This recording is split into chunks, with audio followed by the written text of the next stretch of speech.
ప్రముఖ సింగర్ మంగ్లీపై Telangana movie artist association సభ్యులు ప్రొడ్యూసర్ కౌన్సిల్లో ఫిర్యాదు చేశారు. మూవీస్ కు కానీ ఈవెంట్స్ కి కానీ అనుమతి ఇవ్వొద్దని కోరారు. గిరిజన బిడ్డలను మైక్రో ఫైనాన్స్ పేరుతో మోసాలు చేస్తున్నట్లు మంగ్లీపై ఆరోపణలు ఉన్నాయని, ఆ ఆరోపణలపై పోలీసు విచారణ ముగిసే వరకు మూవీస్ లో అవకాశం ఇవ్వవద్దని ఫిర్యాదు చేశారు.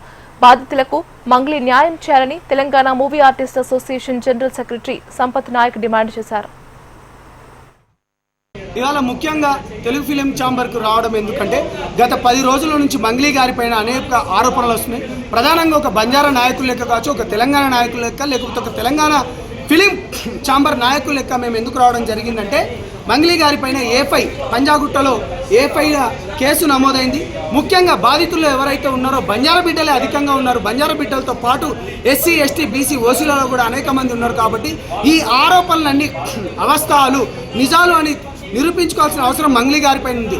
ఇవాళ ప్రభుత్వ రంగ సంస్థల్లో ఏమైనా అన్యాయం జరిగితే వెంటనే వాళ్ళని సస్పెండ్ చేపిస్తారు, తన పైన ఎటువంటి ఆరోపణలు వస్తాయి.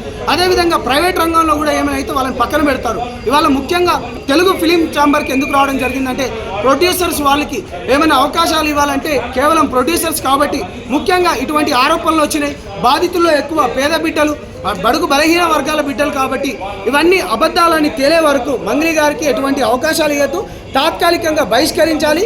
ఇవన్నీ మంగ్లీ గారి పైన వచ్చిన ఆరోపణలన్నీ ఇవన్నీ అబద్ధాలు, ఇవన్నీ నిజాలని తెలుసుకోవాల్సిన అవసరం కూడా మంగ్లీ గారి పైన ఉంది. కాబట్టి ఒక బంజారా నాయకుల లెక్క ఎవరైతే మోసపోయిన బిడ్డలు ఎవరైతే ఉన్నారో వాళ్లకు న్యాయం జరిగే విధంగా మంగ్లీ గారి పైన కూడా చర్యలు తీసుకోవాల్సిందిగా